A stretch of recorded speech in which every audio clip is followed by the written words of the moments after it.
Lonely rancher rescued obese 18-year-old from quicksand, but what he did next left everyone speechless. On a cold spring morning, a man who's lived alone for years hears a desperate cry near the river. In the sucking mud, a young woman is sinking fast, her face pale, her hands clawing at the air. One rope, one chance, and then she's free. But when he offers to take her home, she says the words that stop him in his tracks: "There is no home." And hidden in the hem of her dress is something powerful enough to change the fate of the valley forever. Now, with a ruthless cattle company closing in, a quiet act of mercy could turn into a fight for survival, land, and honor. In a world where water means life, kindness could cost everything. What truth hides in the papers she carries? And will saving her be the thing that saves him or destroys them both? This channel isn't just about stories, it's about remembering what still holds value: empathy, truth, and the courage to care. The morning air held a crisp bite as Caleb Morgan guided his bay mare along the fence line. Spring storms had been fierce lately, and he needed to check for damage. The Rio Grande rushed below, its waters swollen with mountain snowmelt. His mare's hooves crunched over loose rocks as they followed the weathered posts, testing each one for stability. The rising sun painted the eastern sky in soft pink and gold, but Caleb barely noticed the beauty. These morning rides had become routine in the 3 years since Sarah's passing. Work was his comfort now, filling empty hours with purpose. A cry cut through the wind's whistle, so faint he nearly missed it. Caleb reined his horse to a stop. Listening, there it came again, desperate and human. "Help! Someone please!" Caleb dug his heels into the mare's flanks, urging her toward the sound. They rounded a bend where old cottonwoods lined the bank, their new leaves trembling. That's when he saw her, a woman trapped in quicksand up to her waist, her arms windmilling as she tried to keep her balance.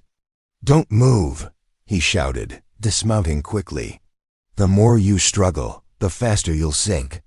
Her face was round and flushed with effort, mud splattered across her dress. Despite her size, fear made her look young and vulnerable. She stilled at his command, though her chest heaved with panicked breaths. "I'm going to throw you a rope," Caleb called, already untying his lariat. "When it reaches you, wrap it under your arms. Nice and tight now." He secured the other end to a sturdy cottonwood, then cast the loop with practiced aim. The woman, though clearly exhausted, managed to grab it and follow his instructions. "That's good," he encouraged. "Now hold steady." Caleb braced himself against the tree and pulled. The rope went taut, straining against the quicksand's grasp. Sweat beaded on his forehead as he hauled with all his strength. Slowly, inch by inch, she began to rise from the muck. With a final heave, she broke free. The sudden release sent them both tumbling onto solid ground. For a moment, they just lay there catching their breath, the sound of the river filling the silence. "Thank you," she finally managed, her voice rough with emotion. "I thought ... I was sure ... You're safe now," Caleb said simply, sitting up. "I'm Caleb Morgan. My ranch is a few miles upriver." "Rosalie Beckett," she replied, attempting to brush mud from her skirts with shaking hands. He noticed the blisters on her palms, working hands, not a lady's soft fingers. "Where are you headed, Miss Beckett? Family nearby?" A shadow crossed her face. "No family left, Mr. Morgan. My father passed this winter. I've been taking odd jobs at work camps, but..." She trailed off, looking down at her mud-caked clothes. Dark clouds were building over the mountains, promising more rain. Caleb studied the woman before him, tired, alone, with nowhere to go. Sarah would never have let someone in need ride away into a storm. "My ranch house isn't much," he said carefully, "but you're welcome to rest there until you get your bearings. Storm's coming in fast." Relief and wariness warred in her expression before necessity won out. "I'd be much obliged, Mr. Morgan." He helped her mount behind him on the bay mare, noting how she tried to sit lightly despite her size.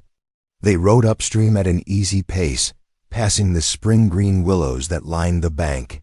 Rosalie held the saddle horn with white-knuckled fingers. But she didn't complain about the jolting gait. The afternoon was waning by the time they reached his ranch house. It was a modest place, 2 rooms of squared logs with a tin roof that sang in the rain. Caleb helped her down, then led his mare to the stable. When he returned, he found Rosalie standing uncertainly by the door, hugging herself against the rising wind. He grabbed a worn blanket from the chest and draped it around her shoulders. "Come in before you catch your death," he said, ushering her inside. The iron stove still held some warmth from morning coffee. He added wood and set a pot of beans to simmer, moving with the quiet efficiency of a man used to living alone. Rosalie sank into a kitchen chair, pulling the blanket tight. The long day and her near-death experience were clearly taking their toll. Her eyes grew heavy as the warmth of the stove filled the room. Within minutes, her head had dropped to rest on her folded arms, exhaustion finally claiming her. The aroma of fresh biscuits and sizzling bacon roused Rosalie from her deep slumber. Sunlight streamed through the cabin's small window, casting warm squares on the plank floor. For a moment, she felt disoriented, her muscles aching from yesterday's ordeal in the quicksand. Caleb stood at the iron stove, his movements practiced as he transferred golden biscuits to a tin plate. He glanced over his shoulder as she straightened in her chair, smoothing her mud-stiffened skirts self-consciously. "Figured you could use a proper breakfast," he said, setting the loaded plate on the table. "Coffee's hot too, if you'd like some. Thank you kindly." Rosalie's voice was rough with sleep. The simple gesture of a hot meal brought unexpected tears to her eyes, which she quickly blinked away. As they ate, Caleb explained, "Nearest town's Conejos, about half a day's ride south. But you ought to rest up before attempting that journey.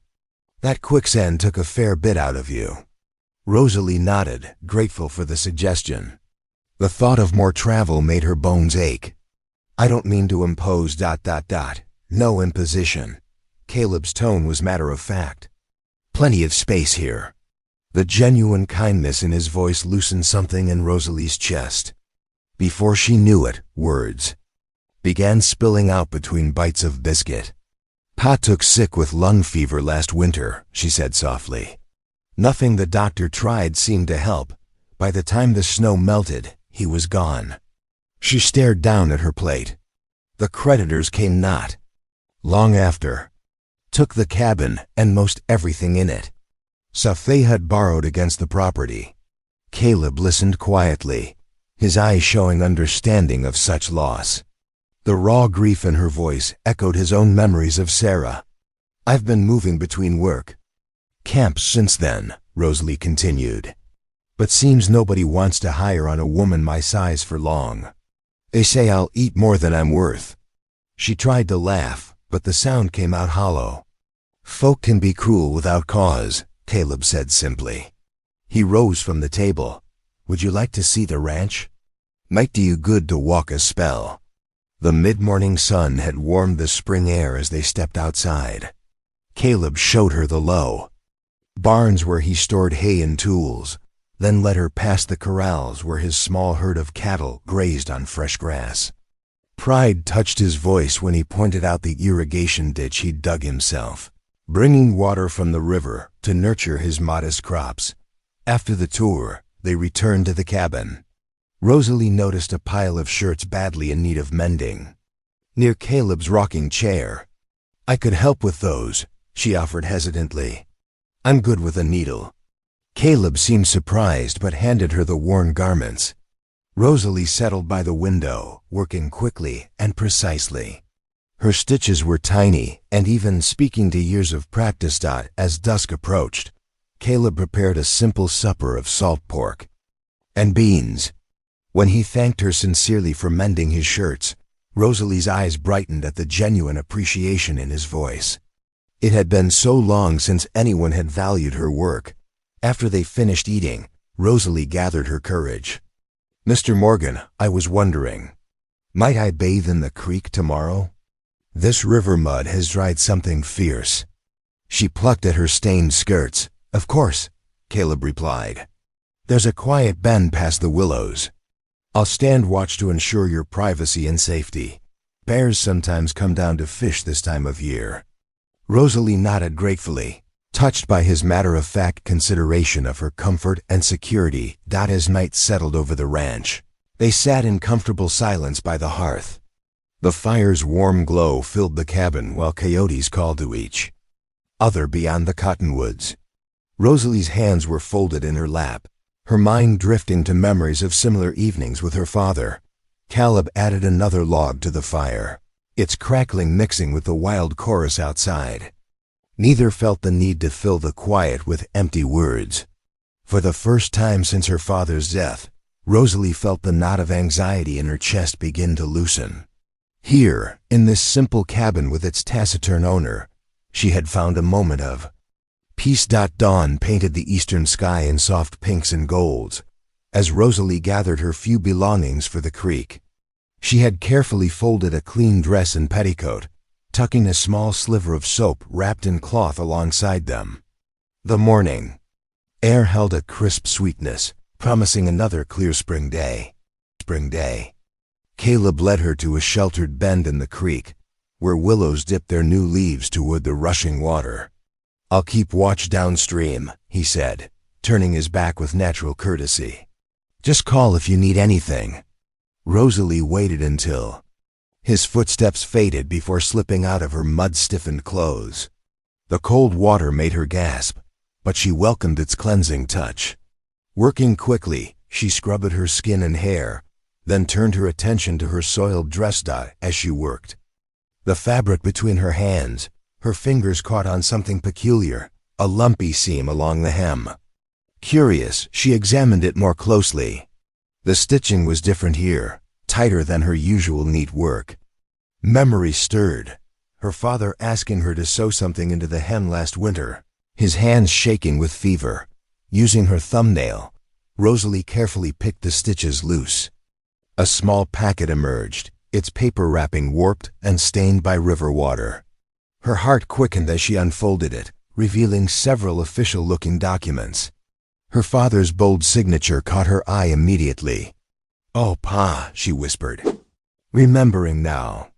These were the survey papers for the mountain spring he'd claimed, his pride and joy. He must have hidden them here for safekeeping when he fell ill. After dressing in clean clothes, she wrapped the precious papers in her handkerchief and hurried back to where Caleb waited. "Mr. Morgan," she called, clutching the bundle. "I found something important." He turned, his expression curious as she explained her discovery. When she showed him the papers, his weathered face grew serious. "These are legal water rights," he said, handling the documents with care. "For the spring up on Mason Ridge?" Rosalie nodded.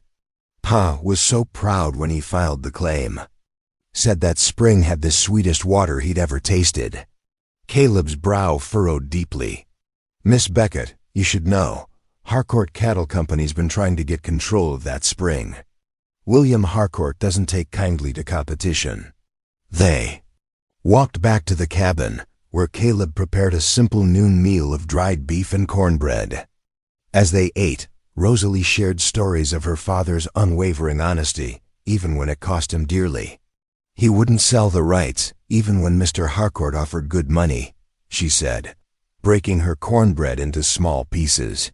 Solid water belonged to the land, not men's greed. Caleb nodded thoughtfully. "I know that spring, clear as crystal, even in high summer, could irrigate my back pastures proper if the water was channeled right." He paused, choosing his words carefully, but claiming, "Those rights might stir up trouble you're not ready for." "Pa would want me to honor his claim," Rosalie said firmly, though her hands trembled slightly. "He died believing that spring could help honest folks make a living here."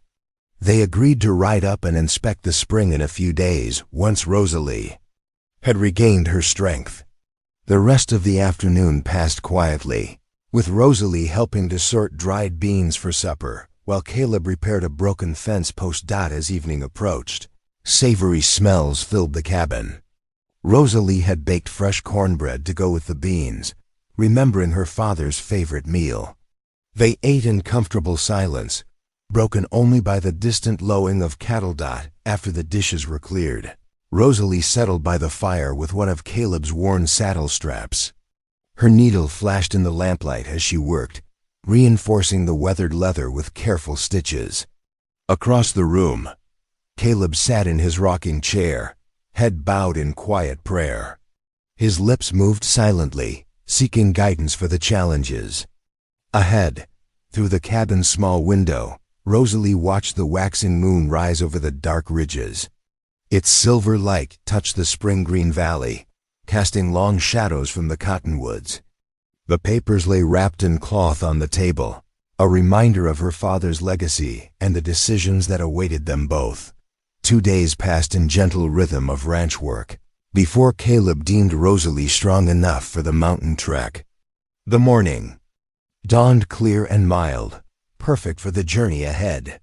After feeding the chickens and seeing to the cattle, they prepared for the ride. Caleb led his gentlest mare, a dappled brown named Daisy, from the barn. "She's steady as they come," he said, adjusting the stirrups for Rosalie's shorter legs. "Won't put a foot wrong, even on mountain trails." Rosalie approached the horse carefully, offering her palm for Daisy to sniff. The mare's velvet nose tickled her hand, making her smile.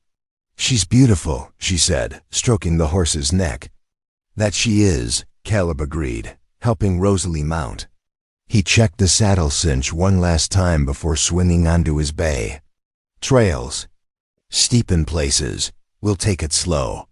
They set out as the sun cleared the eastern peaks, following a winding path into the foothills. Scrub oak gave way to towering ponderosa pines, their bark fragrant in the warming air. Rosalie marveled at how Daisy picked her way, carefully around loose rocks and overexposed roots. The trail grew steeper as they climbed.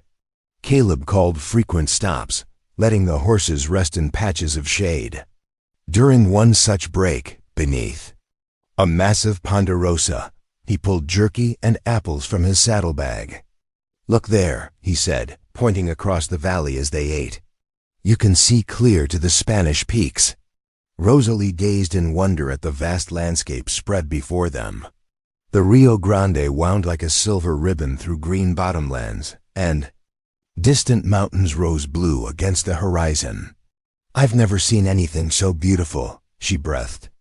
"Your pa chose well," Caleb said quietly. "This is good country if you know how to work with it." They continued upward through stands of aspen, their new leaves shimmering in the breeze. By mid-afternoon, the sound of water drew them to a natural shelf in the red rock.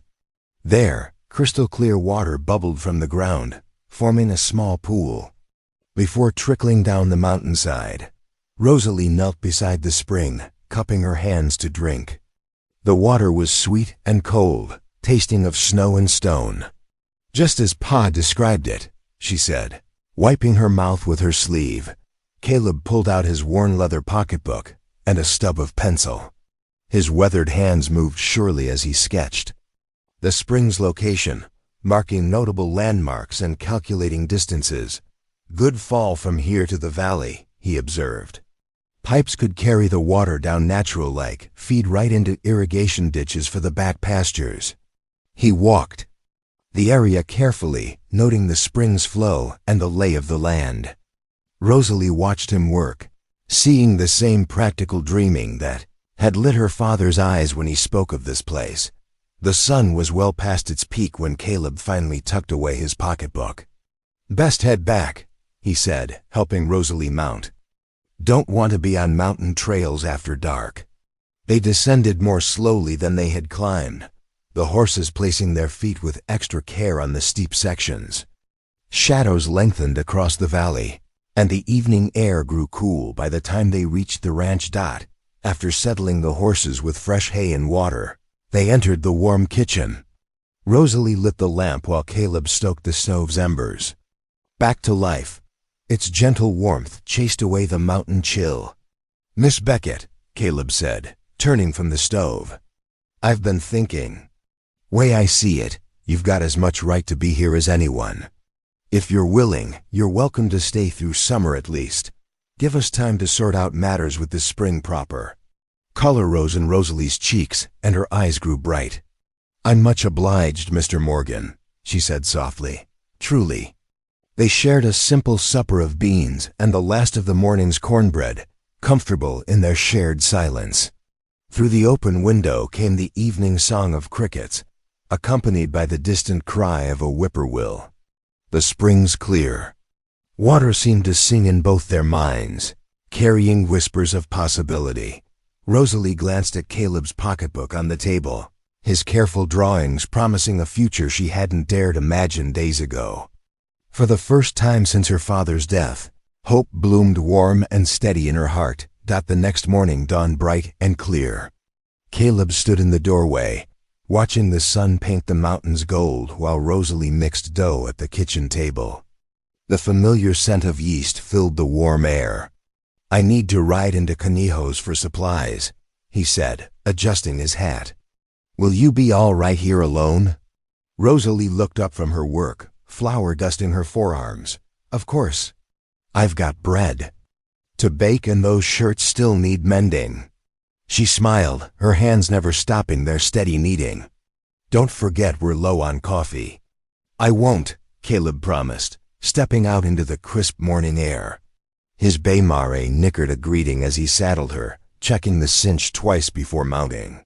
The ride to town would take several hours, giving Rosalie's bread plenty of time to rise and bake. Canijos came into view just before noon, its wooden buildings clustered around the dusty main street. Caleb tied his horse outside the general store, but paused when he heard loud voices from the saloon next door. Through the open windows came the sharp laugh of Jake Turner, Harcourt's foreman. "Boss says we're keeping that ridge clear of squatters," Turner was saying, his voice carrying clearly. "Ain't gonna be no small-timers mucking up his plans for that spring." Caleb's jaw tightened, but he forced himself to walk steadily into the store. The bell above the door jangled as he entered. "Morning, Mr. Morgan," old Sam Peters greeted from behind the counter. "What can I get for you today?" 20 pounds of flour," Caleb said, keeping his voice even. 5 pounds of coffee beans. And some vegetable seed, if you've got any left." While Sam gathered his order, Caleb's mind raced. Harcourt's men were already watching the ridge. He needed to get back to the ranch. The supplies secured in his saddlebags. Caleb rode home at a faster pace than he'd come, arriving as the sun dipped toward the western peaks. The smell of fresh bread greeted him as he stepped into the kitchen. Rosalie stood at the stove, her face flushed from the heat. "You're just in time for supper," she said, pulling out a steaming loaf. The bread turned out well, I think. Over bowls of beans and thick slices of warm bread, Caleb shared what he'd heard in town. "We need to be careful," he said quietly. "Harcourt's not known for asking nicely when he wants something." Rosalie's face grew serious, but she nodded. "Pa always said a righteous claim was worth defending. But he also taught me to watch my back." The sun had set, leaving them in the warm circle of lamplight when they heard hoofbeats approaching. Caleb rose smoothly, lifting his Winchester from its place above the door. "Stay inside," he told Rosalie, his voice low but firm. She nodded, moving away from the windows as Caleb stepped onto the porch. The rider pulled up short of the house, staying in the shadows. "Message for Morgan," he called, his voice unfamiliar. "That's me," Caleb answered, the rifle ready but not raised. Man tossed a folded paper onto the packed earth before the porch. Without another word, he wheeled his horse and galloped away into the gathering dark. Caleb retrieved the note, returning to the kitchen where Rosalie waited anxiously. By lamplight, he unfolded the heavy paper. The letterhead bore Harcourt's name in elaborate print. "Notice is hereby given," Caleb read aloud. that trespassing upon the ridge and its water sources will not be tolerated. Appropriate action will be taken to protect company interests. Silence fell between them. Then Caleb stepped to the stove, opened its iron door, and fed the note to the flames. They watched it curl and blacken dot the wind picked up outside, rattling the shutters against the cabin walls. Neither spoke as they listened to the gusts sweep down from the ridge that now seemed to loom larger in their minds. The lamp flame flickered, sending shadows dancing across their tense faces. Rosalie's hands worried at her apron. "What do we do now?" Caleb stood at the window, staring into the darkness. "We wait," he said finally, "and we watch." Another gust shook the cabin, and somewhere in the night, a coyote called. The sound carried a lonely note that seemed to echo their situation, surrounded by threats, but determined to hold their ground. Dawn crept over the eastern mountains, painting the sky in soft pinks and golds. Caleb stepped out onto his porch. Breathing in the crisp morning air, something felt wrong. The usual lowing of his milk cows was missing from the morning chorus of bird songs. He strode toward the barn, his boots crunching on frost-covered grass. Rosalie emerged from the kitchen door, wiping her hands on her apron. "Something's not right," she called, hurrying to catch up with him. "I didn't hear the cows when I started breakfast." Together they reached the small pasture where the milk cows usually grazed. The gate hung open, swinging slightly in the morning breeze. Fresh tracks marked the damp earth, both cattle and horses. "3 missing," Caleb said grimly, crouching to examine the prints. "Looks like they were driven off sometime in the night." He traced the direction with his finger. "Heading straight for Harcourt's range." Rosalie's face tightened with worry. "You don't think I do?" Caleb straightened, brushing dirt from his hands. "Stay here. Keep the Winchester close. I'll track them." Within minutes he had saddled his Baymar and strapped on his canteen. Rosalie handed him a bundle of cornbread and jerky. "Be careful," she said softly. The tracks led north, winding through patches of scrub oak and across rocky ground. Caleb followed them mile after mile, the sun climbing higher in the sky. Near noon, he found the first cut fence, clean cuts through the wire. Posts knocked askew. Someone had worked fast and knew what they were doing. The hoof prints continued, mixing with others where cattle trails crossed. By mid-afternoon, they disappeared entirely in a maze of fresh tracks near Harcourt's southern pastures. Caleb searched until the shadows grew long, but found no sign of his missing cows. Night was falling when he finally turned back, his mare tired and his mood dark. Stars were bright in the sky when the lights of his ranch appeared ahead. Smoke rose from the chimney, and warm lamplight spilled from the kitchen windows. Rosalie met him at the barn door, taking his mare's reins while he dismounted stiffly. "No luck?" she asked, though his empty-handed return told the tale. "Cut fences," he muttered, helping her unsaddle the horse. "Fresh hoofprints everywhere once I got close to Harcourt's range." They knew what they were doing. Inside the kitchen, Rosalie poured him coffee while he slumped at the table. The rich aroma helped ease some of his tension. She settled nearby with needle and thread, working on a tear in his old coat. "We'll need to ride the fence lines daily now," he said, warming his hands around the cup. "Can't afford to lose any more stock." Before Rosalie could respond, hoofbeats approached outside. Caleb's hand moved toward his gun, but the familiar voice of Mason Clay called out, "Evening, Caleb, just passing by." The storekeeper entered, stamping trail dust from his boots. His usually cheerful face looked strained. "Heard about your trouble with the cows," he said, settling into a chair without invitation. "Thought I might help." Caleb's eyes narrowed slightly. That news traveled fast. Mason shifted uncomfortably. "Well, I've known you a long time, Caleb. And I know Harcourt too. Maybe I could mediate things. For a reasonable fee, of course." "Mediate?" Caleb's voice was quiet but hard. "Come to an arrangement about that spring. Mason continued quickly. Harcourt's willing to pay fair market value, plus extra for any inconvenience, could solve all your problems at once. Rosalie's hands stilled on her sewing as she watched the exchange. Caleb set his coffee cup down slowly. "And how long have you been carrying Harcourt's water, Mason?" The storekeeper's face flushed. "Now see here, I'm just trying to help an old friend avoid trouble." "You're up against bigger things than missing cows, Caleb. Be reasonable.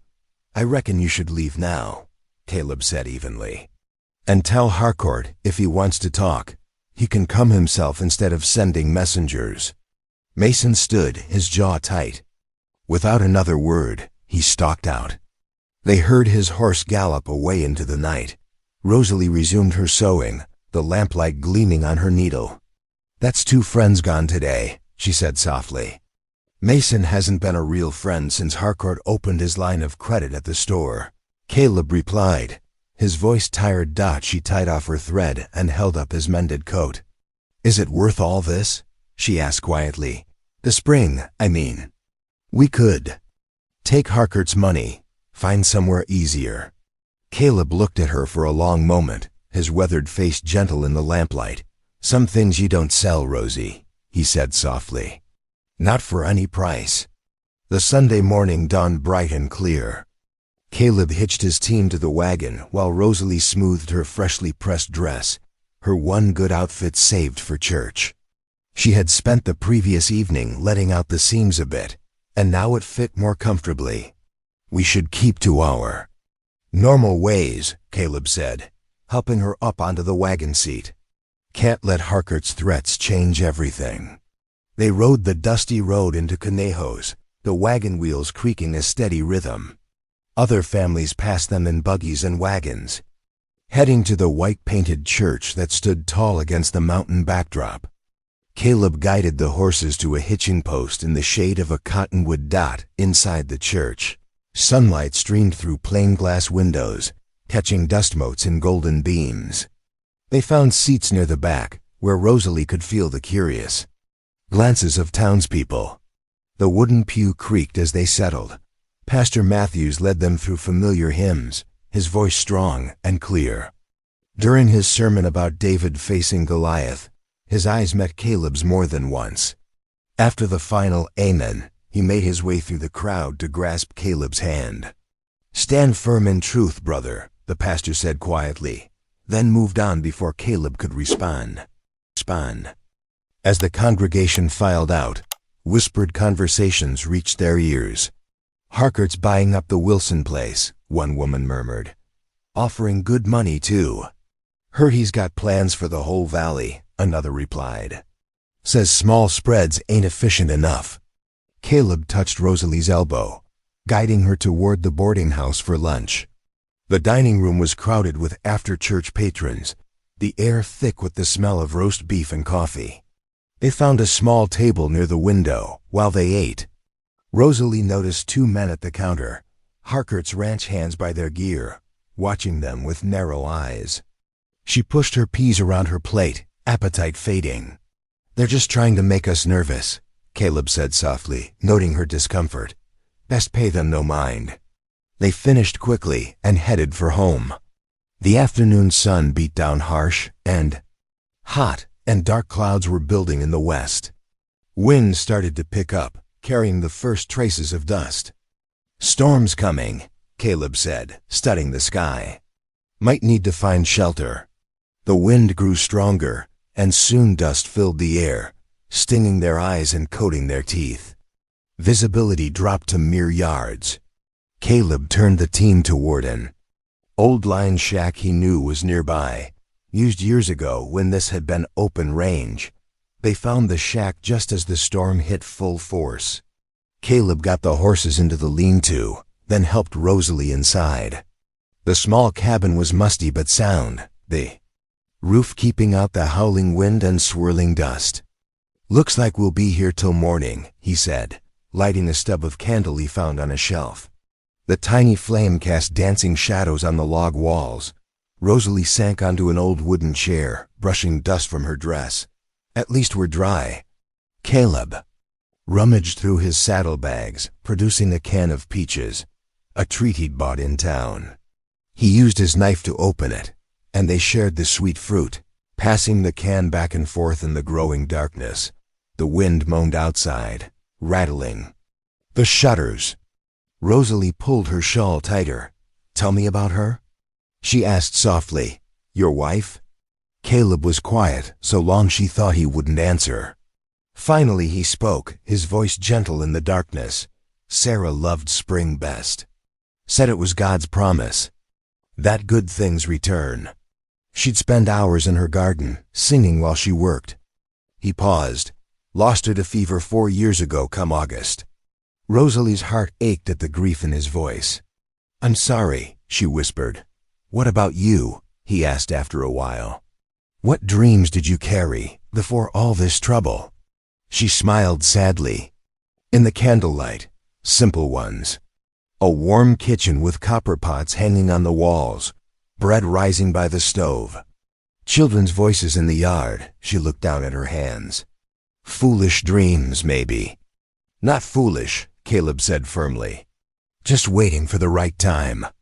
They talked through the night, sharing memories and hopes while the storm raged outside. When the candle finally guttered out, they dozed in their chairs, wrapped in old blankets. Found in a chest. Morning light crept through the cracks in the shutters, revealing a world transformed. The storm had passed, leaving everything covered in a fine layer of red dust. Even the sky seemed different, hazed with floating particles that turned the sunrise into a copper disk. They hitched up the team and started for home, dust still hanging thick in the morning air. Neither spoke much, but something had shifted between them during the night. Trust, built word by word in the darkness, had grown into something deeper. The morning sun cast long shadows across the ranch yard as Caleb and Rosalie settled back into their routine.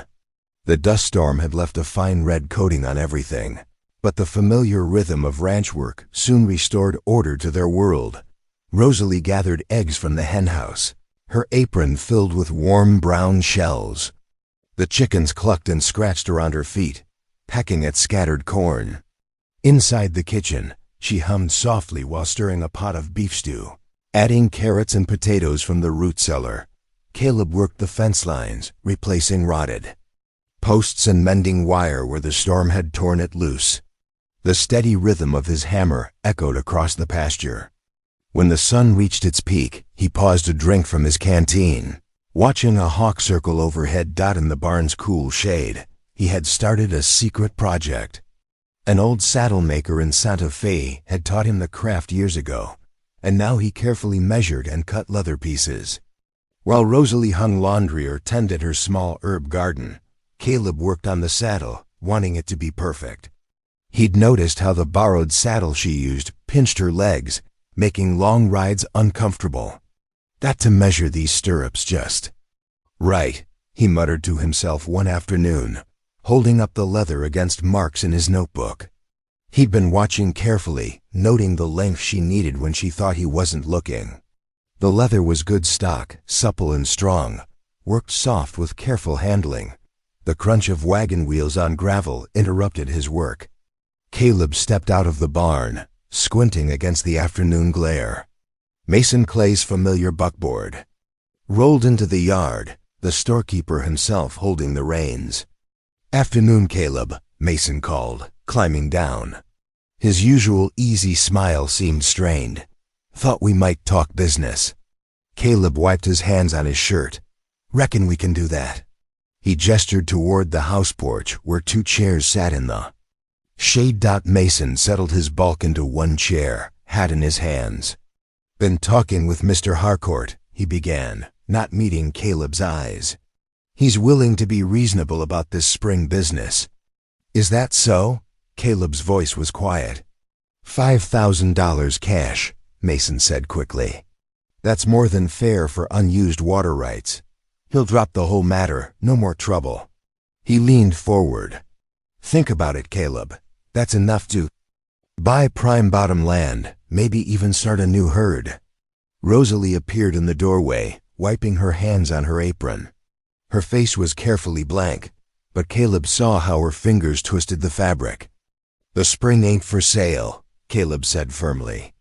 "Not for 5,000, not for 10. You can tell Harcourt that." Mason's face reddened. "Don't be a fool, Morgan. You're swimming against the tide here.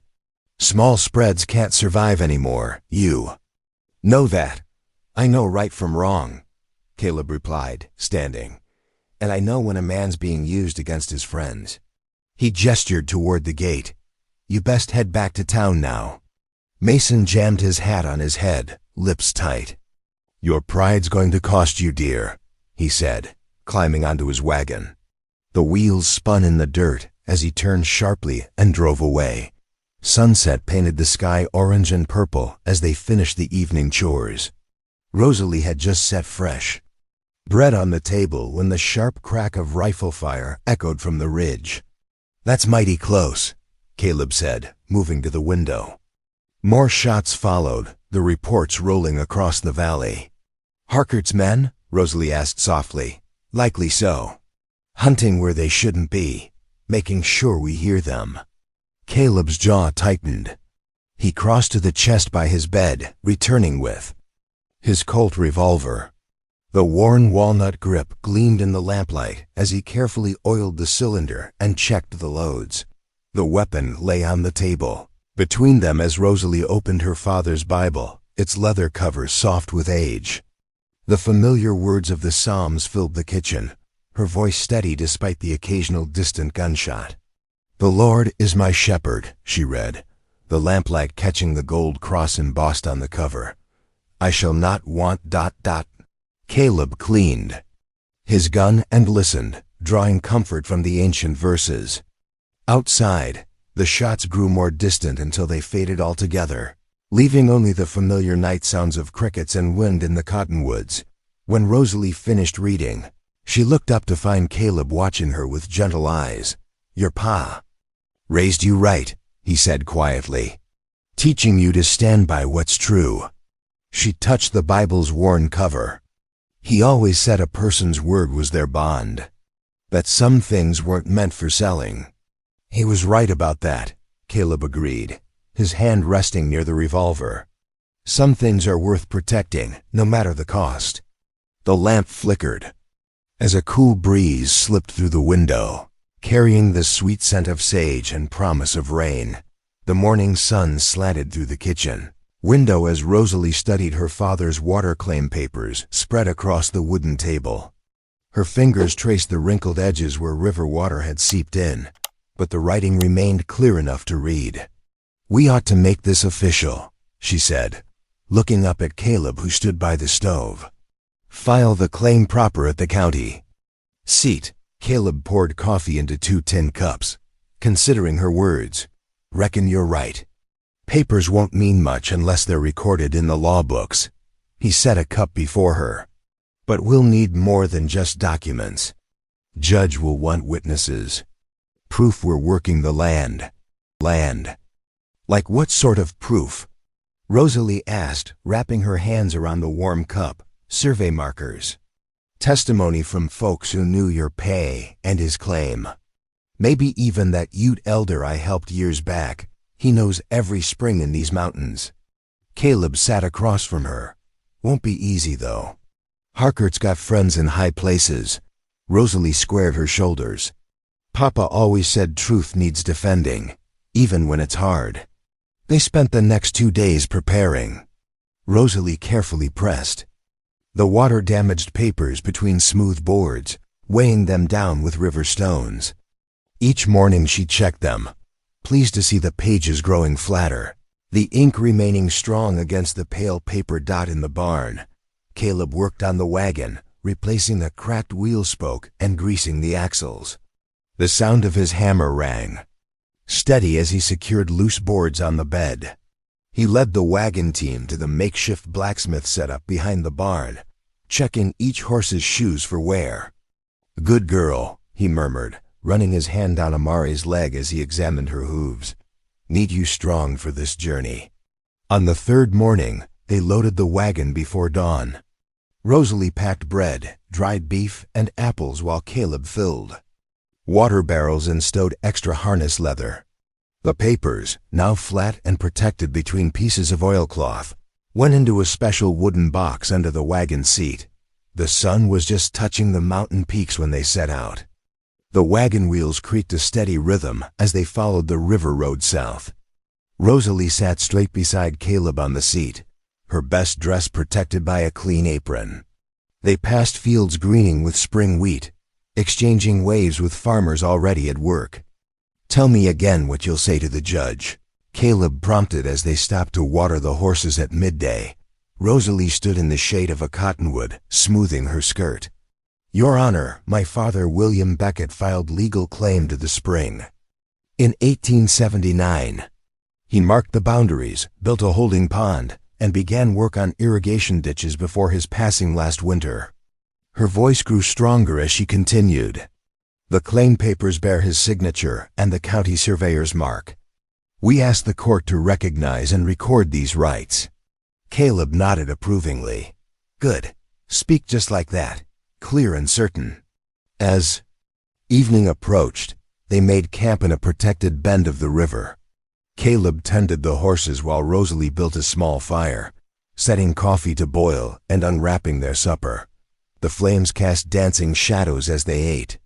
Across the fire, Caleb watched Rosalie review her father's papers one more time, her lips moving silently as she practiced her words for the judge.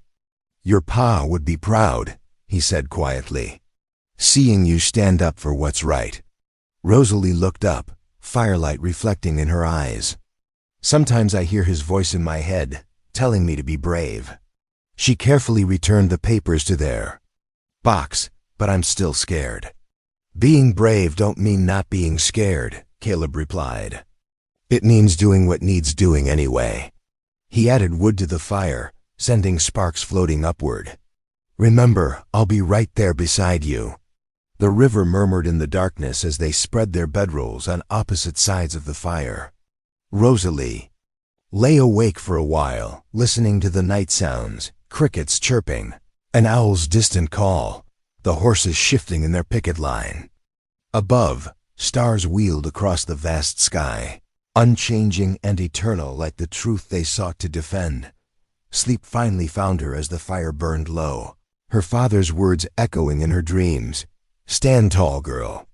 Stand tall and speak true." The morning would bring new challenges, but for now, the peaceful night wrapped around them like a blanket, offering rest before the battles ahead. The second day dawned crisp and clear. Caleb and Rosalie set out early, the wagon wheels creaking. As they climbed steadily toward the mountain pass, pine trees lined the trail, their branches casting shifting shadows across the rutted path. By mid-morning, the air had grown thinner, making the horses blow harder on the steep sections. "Whoa there," Caleb called softly, pulling the team to a halt. Ahead, where the trail curved around a rocky outcrop, 3 riders blocked the way. Their horses stood shoulder to shoulder across the narrow path, dust from their arrival still settling. In the mountain air, Rosalie's hands tightened on the wooden box in her lap. "Harcourt's men," she whispered, recognizing the brand on their horses. The largest rider, a man with a week's worth of dark beard, spat tobacco juice onto the ground. "Road's closed," he drawled. "Might be some accidents up ahead. Loose rocks. Fallen trees ... Who knows what trouble a wagon could find." "We're passing through," Caleb said evenly, though Rosalie felt him tense beside her. His right hand rested near his hip, close to his holstered revolver. The second rider laughed, an ugly sound that echoed off the rocks. "Ain't you heard? This here's private property now. Mr. Harcourt's being generous, giving fair warning." "Last chance," the third man added, his hand dropping to his rifle stock. "Turn that wagon around." Caleb sat silent for a long moment, scanning the ridge above them. Then, without a word, he gathered the reins and backed the team slowly. The riders' grins widened until Caleb guided the horses onto a narrow track branching east. "That there's Indian land." One called after them, "Your funeral." The side trail was rough, barely wide enough for the wagon. Caleb handled the reins with careful precision, easing them around hairpin turns while Rosalie held her breath. Stones clattered down the slope beside them. The horses picked their way cautiously, ears pricked forward. By late afternoon, the trail descended into a sheltered valley. Smoke from cooking fires rose through the trees, and the sound of children's laughter carried on the wind. A cluster of teepees stood in a meadow beside a clear stream, horses grazing peacefully nearby. 2 mounted warriors appeared silently from the trees, watching them approach. Caleb raised his hand in greeting. "I seek Elder Taco," he called out. "Tell him Caleb Morgan has come." They waited under the warrior's steady gaze. After a few minutes, an older man emerged from the largest teepee. His silver hair was braided with leather thongs, and he walked with the straight-backed dignity of a leader. Recognition lit his weathered face. "Brother Morgan," Elder Taco said in careful English. "Many moons since you helped my son with broken leg. He runs swift now thanks to your care." Caleb climbed down from the wagon, clasping the elder's offered hand. "I'm honored you remember, Elder. We come seeking help on our journey to the county seat." As the sun settled toward the western peaks, they sat around Taco's fire. Rosalie listened as Caleb explained their situation, the spring, the papers, Harcourt's threats. The elder nodded slowly, studying the water-stained documents she showed him. "This spring, I know it well," Taco said. "Sweet water never fails, even in drought times." He passed the papers back carefully. "Harcourt's men, they try to stop truth from reaching judges' ears. This is not right." He looked at his people gathered around other fires, then back to Caleb. "I will ride with you. Speak to Judge what I know of this land, these waters." "We're grateful," Caleb said quietly. "But the journey, you will take fresh horses," Taco insisted. "Strong ponies mountain-wise, rest here tonight. Tomorrow we ride together." Women brought them plates of fresh-caught trout and golden fry bread, still warm from cooking. The food was simple but delicious, and Rosalie found herself relaxing. As conversation flowed around the fire, children peeked shyly at her from behind their mother's skirts, and one small girl offered her a handful of late berries. As darkness fell, Taco's people spread clean blankets near the fire for them. Rosalie lay back, watching stars appear in the deep blue sky. Nearby, she could hear Caleb and the elder talking softly, their words mixing with the stream's gentle murmur and the night bird's calls. The mountain air grew cool, but the fire's warmth and the knowledge of new allies made her feel safer than she had in days. She drifted to sleep listening to the horses cropping grass, the sound peaceful in the quiet valley. Dawn painted the eastern sky in soft pinks and golds as they broke camp. Elder Taco's people had already been up for hours, preparing the horses and a quick breakfast of corn cakes and dried meat. The mountain ponies were fresh and eager, pawing at the ground as Caleb helped Rosalie mount. "These ones know every trail," Taco said, patting his dun stallion's neck. "They will carry us swift and sure." The morning air bit cold and sharp as they set out, frost still glittering on the grass.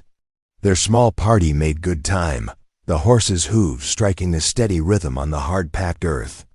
Rosalie kept one hand pressed against her dress, feeling the precious papers secured beneath. The territorial commissioner's sealed letter felt like a burning coal against her skin, their secret weapon carefully hidden. By mid-morning, the sun had burned away the chill, and dust rose from their horses' feet. They pushed on without stopping, eating dried beef from their saddlebags as they rode. Caleb kept scanning the horizon, but they saw no sign of Harcourt's men. The county seat came into view just as the courthouse bell struck 11. They dismounted at the hitching posts, their clothes coated in trail dust. Rosalie tried to brush off her skirts, but Caleb touched her arm. "No time," he said softly. "We need to get inside." The courthouse steps were crowded with townspeople, all pushing to get through the doors. Word of the water rights dispute had drawn quite an audience. Rosalie's heart hammered as they made their way inside, the wood-paneled walls seeming to close in around her. The courtroom was packed, warm with too many bodies. William Harcourt sat at the front table, flanked by two expensive-looking lawyers in dark suits. He didn't turn as they entered, but his shoulders stiffened at the sound of their boots on the wooden floor. "All rise," the bailiff called out. The judge, a lean man with steel-gray hair, took his seat and adjusted his spectacles. "Case number 473, he announced. "Regarding water rights to the Ridge Spring in Sandleys Valley." He peered over his glasses. "Miss Beckett?" Rosalie stood, willing her voice to stay steady. "Yes, Your Honor. You claim rights to this spring through your late father's survey. Please present your evidence." With trembling fingers, Rosalie withdrew the water-stained survey papers from her cloth wrapper. As she walked forward, she heard one of Harcourt's lawyers whisper something that made the cattle baron smile coldly. The judge examined the documents carefully, turning each page with deliberate attention. The younger lawyer stood, straightening his vest. "Your Honor, these papers clearly lack the territorial seal. Without proper certification, they're worthless as evidence of claim." A murmur ran through the crowd. Rosalie felt her face flush hot, but she kept her chin high. "If it pleases the court," she said clearly, "I have additional documentation." She reached into her dress lining and withdrew the folded letter, its red wax seal still intact. "The Territorial Water Commissioner signed approval, Your Honor. Dated and sealed 3 months before my father's passing." Gasps rippled through the courtroom as she handed over the letter. Harcourt half rose from his chair, face darkening. The judge broke the seal and unfolded the paper carefully, reading every word. "Elder Taco," the judge called out. "Please approach." The Ute elder walked forward with quiet dignity, his moccasins silent on the wooden floor. He raised his hand. "In oath, you know this spring?" the judge asked. "Since I was boy," Taco replied. "Sweet water, flows strong all seasons. Here," he pointed to the survey map, "where 3 peaks make shadow like eagle's wing at sunset. Water comes from deep rock. Never fails." The judge nodded slowly, then gathered all the papers together. The room fell silent as he considered, only the creak of wooden benches and someone's nervous cough breaking the stillness. Finally, he looked up. "The survey is properly filed. The commissioner's seal validates the claim, and we have reliable witness testimony to the spring's location and value." He rapped his gavel once. "This court finds in favor of Miss Beckett. The Ridge Spring and surrounding water rights are hereby confirmed as her lawful property." Relief flooded through Rosalie so strongly her knees went weak. Caleb's warm hand found hers, squeezing gently. Across the aisle, Harcourt surged to his feet, face flushed dark red with rage. Without a word, he stormed from the courtroom, his lawyers scrambling to gather their papers and follow. The crowd began to disperse, some stopping to congratulate them. Rosalie hardly heard their words, still stunned by their victory. They had done it. The spring was secure, legally and properly protected.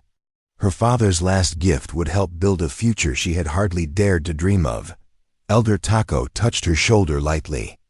"Justice speaks today," he said with a small smile. "Sweet water flows free."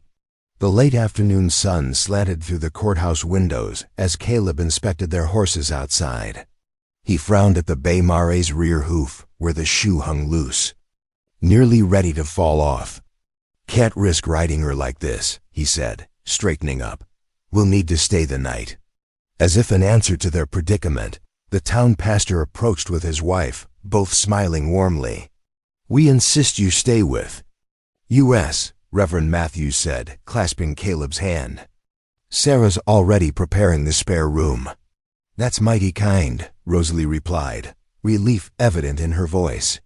The thought of a proper bed after their hard ride was welcome indeed. They followed the couple's wagon through town to a modest white house with climbing roses. Sarah Matthews bustled them inside, showing Rosalie to the washroom while Caleb arranged for the blacksmith to fix the shoe first thing tomorrow. Word spread quickly of their victory. As evening drew near, neighbors began dropping by with covered dishes and warm congratulations. The pastor's dining room soon filled with the aroma of chicken pie, fresh bread, and apple cobbler.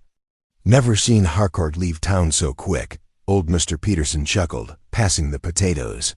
"Reckon his grip ain't what it used to be."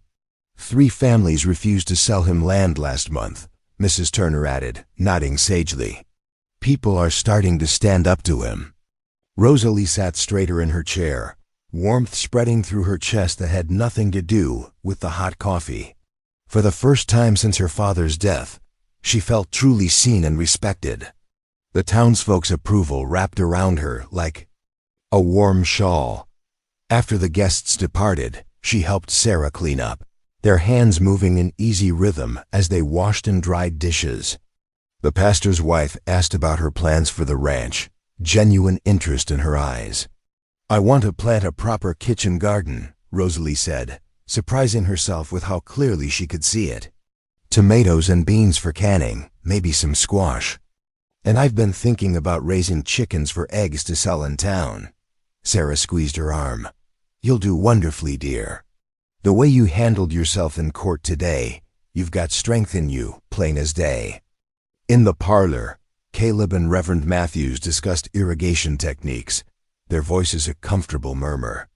When Rosalie joined them, she found Caleb looking more relaxed than she'd seen him in weeks. The constant tension had eased from his shoulders. That night, in the clean-smelling spare room with its hand-stitched quilt, Rosalie lay awake for a long while, not from worry, but from contentment.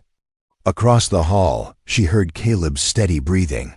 He had fallen into deep sleep almost immediately, exhaustion and relief finally catching up with him. Morning brought clear skies and fresh possibility. While the blacksmith worked on the horseshoe, they visited the general store. Caleb consulted his list carefully, ordering nails, lengths of pipe for the spring, and enough seed to plant the lower field. "Might as well do it proper," he said, adding extra supplies to their order. The wagon springs creaked under the weight as they loaded sacks of grain and coils of rope. Before leaving town, they stopped at the land office to file copies of their papers. The clerk stamped everything officially, handling the documents with new respect. "Congratulations again, Miss Beckett," he said, handing over their copies. "That spring will make a real difference to your ranch." They took the long way home, following the river road to where Elder Taco's people were camped. The afternoon sun warmed the air, carrying the scent of sage and pine. Their heavily laden wagon moved slowly, but neither minded the peaceful pace. Ute Camp appeared around a bend, smoke rising straight up from cooking fires.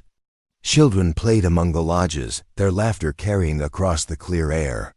Elder Taco met them at the edge of camp, raising his hand in greeting. "We had to thank you properly," Rosalie said, offering him a package of coffee and tobacco they'd bought in town. The elder accepted with a small nod. "You honor the land," he replied. "The spring will bless your home." They shared cups of strong tea, speaking of simple things, the weather, the spring grass, the wild turkey sighted near the river. When it was time to leave, Taco's wife pressed a blanket into Rosalie's hands, its pattern showing flowing water and mountains. "For new beginnings," she said softly in English. Rosalie clutched the gift, touched by its beauty and meaning. "Thank you," she whispered, blinking back tears as they drove away. Caleb glanced at Rosalie, noting how she sat tall in the wagon seat, the blanket folded carefully in her lap. The sun caught her hair, bringing out threads of gold, and her face held a quiet confidence that made his heart stir. The wagon rolled steadily onward, every turn of the wheels bringing them closer to home and the future they would build together. The morning after their return, Caleb and Rosalie stood at the kitchen window, studying the hand-drawn map they had made of the spring's route down to the ranch. "Steep Steam rose from their coffee cups as they traced the path with their fingers. "If we start at the spring and work our way down," Caleb explained, "gravity will help the water flow natural-like."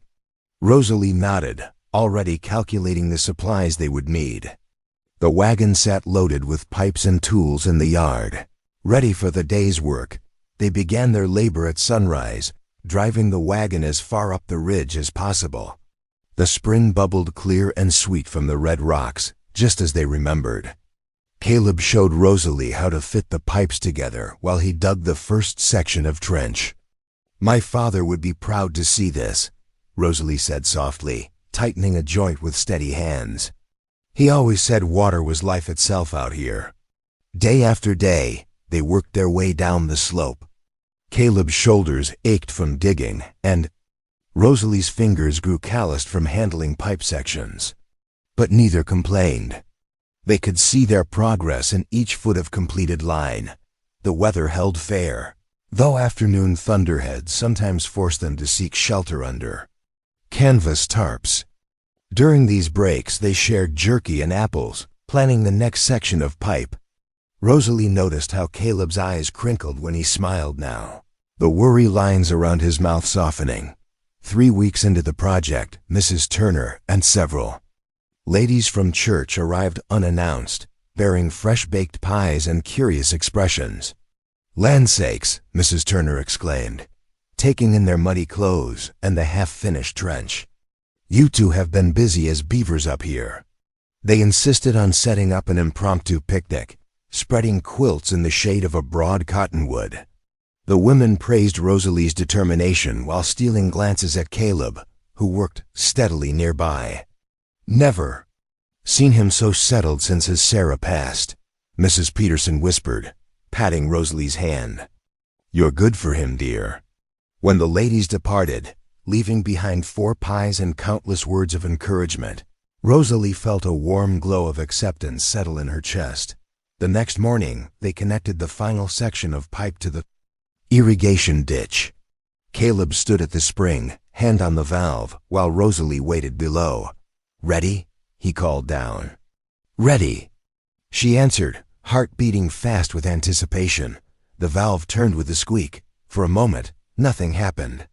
Then water gurgled through the pipes, emerging in a silver stream that grew stronger by the second. The irrigation ditch began to fill, water spreading out across the thirsty soil. Rosalie clapped her hands in delight as Caleb made his way down to join her. Together, they watched the water flow, bringing promise of green pastures and new life to the land. That evening, after washing away the day's dirt, Caleb disappeared into the barn. He returned carrying something wrapped in burlap. "Got something for you," he said, suddenly shy. "Been working on it evenings." Rosalie unwrapped the bundle, gasping when she saw the saddle. The leather gleamed with careful oiling, every stitch placed with precision. Flowers and leaves had been tooled around the edges, and her initials graced the seat in elegant script. "Oh, Caleb," she whispered, running her fingers over the craftsmanship. Tears spilled down her cheeks as she threw her arms around him, burying her face in his shirt. His arms came up to hold her, strong and sure. "Thank you," she managed between happy sobs. "It is beautiful." The next Sunday brought the church social, the hall decorated with summer wildflowers. After the potluck supper, while folks were settling in for the evening's music, Caleb stood up. The room gradually fell silent. He cleared his throat, hat in his hands. "Miss Rosalie," he said, his voice carrying clearly through the hall, "I was wondering if you might consider staying on at the ranch." He paused, gathering courage. "Stay as long as the spring runs." The silence held for a heartbeat before erupting into applause and cheers. Rosalie's face flamed red, but her eyes shone as she nodded. Unable to speak past the lump in her throat, Reverend Matthew stepped forward, raising his hands for quiet. "Let us ask God's blessing on this union," he said solemnly. Though his eyes twinkled, the congregation bowed their heads as the pastor spoke words of gratitude and hope. blessing the couple who had stood firm in faith and found love beside a mountain spring. When he finished, the fiddle struck up a lively tune. Caleb extended his hand to Rosalie, leading her onto the floor for their first dance together. Surrounded by the warmth and approval of their community, the first frost dusted the valley that autumn morning, making the cottonwoods shimmer gold and crimson against the blue Colorado sky. At the Morgan Ranch, smoke curled from the chimney as 10-year-old Tommy and his 8-year-old brother James chased each other around the yard, their laughter echoing off the barn walls. Inside the kitchen, Widow Sarah Miller kneaded bread dough while Rosalie stirred a pot of apple butter. The boys had gathered the fruit themselves, proud to contribute to the household stores. The aroma of cinnamon and yeast filled every corner of the once quiet home. "Mind you don't let those biscuits burn," Sarah called out as Rosalie checked the oven. "Growing boys need their supper." Through the window, they could see Caleb showing the boys how to repair a section of fence. His patient instruction reminded Rosalie of her own father, making her heart swell with gratitude. The spring water had transformed their back pastures into rich grazing land, and their small herd of cattle grew sleek on the abundant grass. As evening approached, Caleb helped Rosalie mount her horse, the same gentle mare she'd first ridden months ago. Together they rode the ridge trail, watching the sunset paint the sky in shades of purple and gold. Below them, the irrigated pastures spread out in squares of deep green, a testament to what faith and hard work could accomplish. They dismounted. At the spring, its steady flow unchanged since that first visit, Caleb took Rosalie's hand, and together they bowed their heads in prayer, giving thanks for the blessed changes in their lives, for the widow who needed a home, for 2 orphaned brothers who brought youth and energy to the ranch, for the sweet water that made it all possible. "The Lord provides," Caleb said softly, squeezing her hand. Darkness settled over the valley as they rode home. Golden lamplight spilled from the ranch house windows, and through the open door came the sounds of Sarah singing an old hymn while the boys set the table. The autumn wind carried the scent of fresh bread and wood smoke. Caleb helped Rosalie dismount, both pausing to take in the scene. Their home, built on that first act of rescue by the river, strengthened by courage through adversity, and now flourishing with the love of their found family. If today's story echoed in your heart, I hope you'll stick around. Subscribe, and I'll be here again tomorrow with another story that speaks softly but stays deeply.